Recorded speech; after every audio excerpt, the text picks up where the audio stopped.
ഇന്ന് നമുക്ക് ഇഫ്താറിന് എണ്ണയൊന്നും ഉപയോഗിക്കേണ്ട. അതിനായിട്ടൊരു മുട്ട കൽമാസ ഉണ്ടാക്കിയെടുത്താലോ. അതിനായിട്ടൊരു 4 മുട്ട ഞാൻ പുഴുങ്ങി മാറ്റി വെച്ചിട്ടുണ്ടേ. ഇനി നമുക്കൊരു പാനിലേക്ക് ഒരു 2 ടേബിൾ സ്പൂണോളം വെളിച്ചെണ്ണ ഒഴിച്ചു കൊടുത്തിട്ടുണ്ട്. അതിലേക്ക് 2 സവാള പൊടിയായിട്ട് അരിഞ്ഞതും ഒരു ടേബിൾ സ്പൂണോളം ഇഞ്ചിയും വെളുത്തുള്ളിയും ഒന്ന് ചെറുതായിട്ട് അരിഞ്ഞെടുത്തതും 4 പച്ചമുളകും. മുളകിൻ്റെ എരിവിനനുസരിച്ച് കൂട്ടുക കുറയ്ക്കുകയൊക്കെ ചെയ്യാം കേട്ടോ. അതും കുറച്ച് ഉപ്പും കൂടി ചേർത്ത് നന്നായിട്ട് വഴറ്റിയെടുക്കുക. ഇത് ഓരോന്നും സെപ്പറേറ്റ് വഴറ്റുകയോ ഒന്നും വേണ്ട കേട്ടോ, എല്ലാം കൂടെ ഒന്നിച്ചിട്ട് അങ്ങ് വഴറ്റിയെടുക്കുക. അത്യാവശ്യം ഉള്ളിയൊക്കെ നന്നായിട്ട് വാടി വരുമ്പോഴേക്ക് നമുക്കിതിൽ മസാലകൾ ചേർത്ത് കൊടുക്കണം. ഇതിൽ ഒരു 1/4 ടീസ്പൂൺ മഞ്ഞൾപ്പൊടി, 1 ടീസ്പൂൺ മുളക് പൊടി, 1 ടീസ്പൂൺ മല്ലിപ്പൊടി, 1/2 ടീസ്പൂൺ ഗരം മസാല, 1/2 ടീസ്പൂൺ കുരുമുളക് പൊടി, ഇത്രയും ചേർത്ത് നന്നായിട്ട് വഴറ്റിയെടുക്കുക. ഞാനിപ്പോൾ കാശ്മീരി ചില്ലി പൗഡറാണ് ചേർത്ത് കൊടുത്തിരിക്കുന്നത്. നിങ്ങളുടെ എരിവിനനുസരിച്ച് കുരുമുളക് പൊടി മുളക് പൊടിയൊക്കെ മാറ്റം വരുത്താവുന്നതാണ്. ഇനി ഇതിലേക്ക് ഒരു 1/2 കപ്പ് വെള്ളം ഒഴിച്ചു കൊടുക്കണം കേട്ടോ. അപ്പോഴാണ് ഈ മിക്സ് ഒന്ന് നന്നായിട്ട് ചിലപ്പോൾ ഒരു വെറ്റായിട്ടിരിക്കുക, ഇല്ലെങ്കിൽ ഒരുപാട് അങ്ങ് ഡ്രൈ ആയതുപോലെ ആയിപ്പോവേ.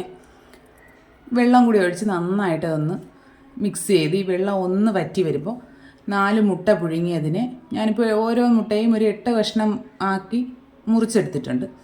ഇങ്ങനെ തന്നെ മുറിച്ചാൽ മതി കേട്ടോ. ഇതിലും ചെറുതാക്കിയാൽ ചിലപ്പോൾ അങ്ങ് പൊടിഞ്ഞു പോകും. അതിനെ ഇതിലേക്ക് ചേർത്ത് വളരെ സോഫ്റ്റായിട്ട് വേണം മിക്സ് ചെയ്യാനായിട്ട്, ഇല്ലെങ്കിൽ മഞ്ഞക്കരുമൊക്കെ മൊത്തത്തിലങ്ങ് പൊട്ടിപ്പോവും. ഇത് നന്നായിട്ടൊന്ന് മിക്സ് ചെയ്ത ശേഷം ഒരു ലോ ഫ്ലെയിമിലിട്ടൊരു 10 മിനിറ്റ് ഒന്ന് അടച്ച് വയ്ക്കുമ്പോഴേക്കും മസാലയെല്ലാം റെഡി ആയിട്ടുണ്ടാവും. ഇനി നമുക്കൊരു പാത്രത്തിലേക്ക് 2 കപ്പ് അരിപ്പൊടി, ഞാനിപ്പോൾ എടുത്തിരിക്കുന്നത് പത്തിരി ഇടിയപ്പം പൊടി കിട്ടുമല്ലോ പാക്കറ്റിലെ, അതാണ് എടുത്തിരിക്കുന്നത്. അതിനെ അവിടെ മാറ്റി വെച്ചിട്ട് നമുക്കൊരു മിക്സിയുടെ ജാറിലേക്ക് 1 കപ്പ് തേങ്ങ, ഒരു 10 ചെറിയ ഉള്ളി, 1/4 ടീസ്പൂൺ ചെറിയ ജീരകം, ഒരു 1/4 ടീസ്പൂണോളം പെരുംജീരകം, ഫെനൽ സീഡ്സ് ഉണ്ടല്ലോ, അതും കൂടി ചേർത്ത് ഒന്ന് തരിതരിപ്പായിട്ടൊന്ന് ചതച്ചെടുക്കുക.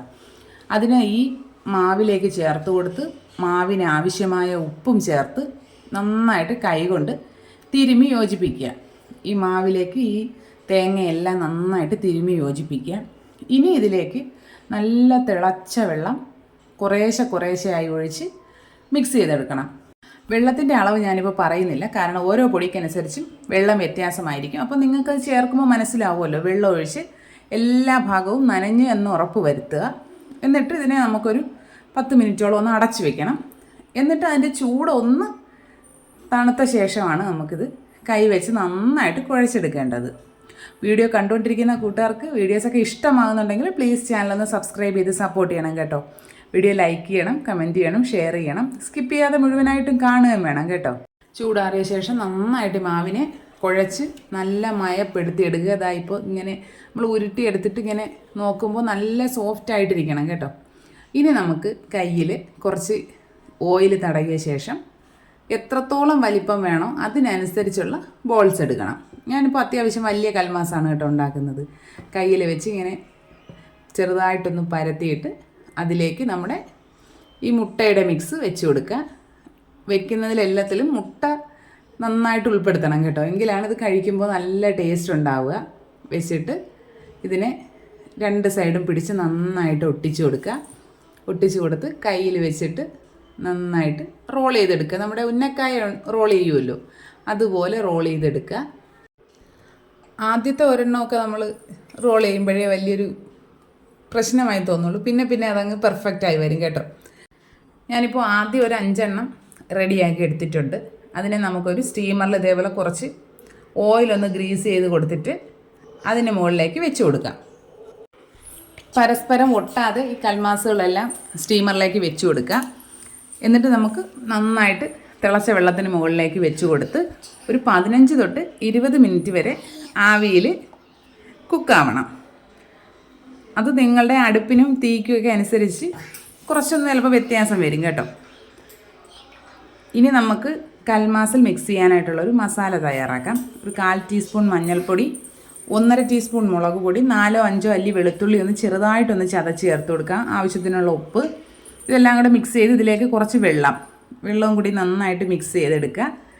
ഇനി നമ്മുടെ വെന്ത കൽമാസിനെ എടുത്ത് ചെറുതായിട്ടൊന്ന് ചൂടാറി കഴിയുമ്പോൾ ഇതുപോലെ നന്നായിട്ട് ഈ മുളകിൻ്റെ മിക്സിൽ മുക്കിയതിന് ശേഷം കുറച്ച് എണ്ണ ഒഴിച്ചിട്ട് ജസ്റ്റ് ഇതൊന്ന് ഈ മുളകിൻ്റെ പച്ച ടേസ്റ്റ് ഒന്ന് മാറുന്നത് വരെ മാത്രം ഒന്ന് ഷാലോ ഫ്രൈ ചെയ്തെടുക്കാം.